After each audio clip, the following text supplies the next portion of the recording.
Rarest of rare कुछ ऐसे लोग होते हैं जो अपना दिमाग लगाते हैं, जो चीजों को पहले समझते हैं फिर करते हैं। ऐसे लोगों को आप क्रिएटिव कह सकते हो। क्रिएटिव का मतलब क्या है कि एक प्रॉब्लम है और लोग क्या कर रहे हैं, उस प्रॉब्लम को उसी तरह से सॉल्व कर रहे हैं जिस तरह से सॉल्व कर रहे थे, लेकिन जो प्रॉब्लम है वो बदलती चली जा रही है टाइम के साथ साथ। जो हमारी टेक्स्ट बुक्स हैं उसके थ्रू जो अनसर्टेनिटी है इस दुनिया में, उसका सॉल्यूशन नहीं निकल सकता। जो भी आप स्कूल कॉलेज में पढ़ रहे हो, मतलब मैं वैसे एक बहुत स्ट्रांग वर्ड उसके लिए यूज करना चाहता था, लेकिन अगर थोड़ा पोलाइटली बोलूं तो वो सब बेकार है। कुछ इंफॉर्मेशन आपके अंदर फीड करी जा रही है बट उसका रियलिटी से कोई डायरेक्ट कनेक्शन नहीं है। जैसे अगर आप सॉफ्टवेयर इंजीनियरिंग पढ़ रहे हो, 20 साल पुरानी बुक्स हैं, वही आप पढ़ रहे हो, और 20 साल में टेक्नोलॉजी कहां की कहां पहुंच गई है सर। हर 3 महीने में वेरी, हर 3 महीने में, हर 3 मिनट में आ रहा है।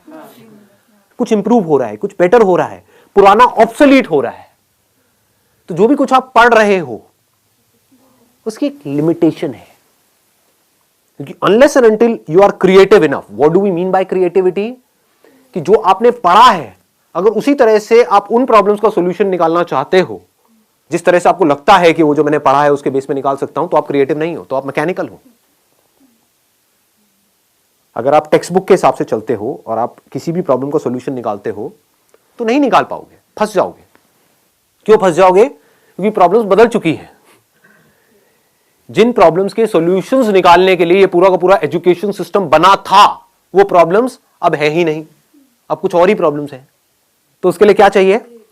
एक ऐसी थिंकिंग चाहिए जो पूरी तरह से तैयार हो अपना जो भी पैटर्न ऑफ थिंकिंग है उसको तोड़ देने के लिए।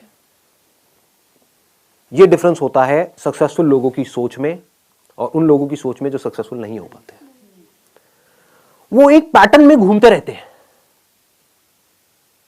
और जो सक्सेसफुल लोग होते हैं उनका कोई पैटर्न ही नहीं है। There is no pattern. आपको ऐसा अपना माइंड डेवलप करना होगा अगर आपको जेन्युइनली सक्सेसफुल होना है। तो सक्सेस की डेफिनेशन क्या है? हेल्थ, वेल्थ एंड हैप्पीनेस, इन तीनों का बैलेंस।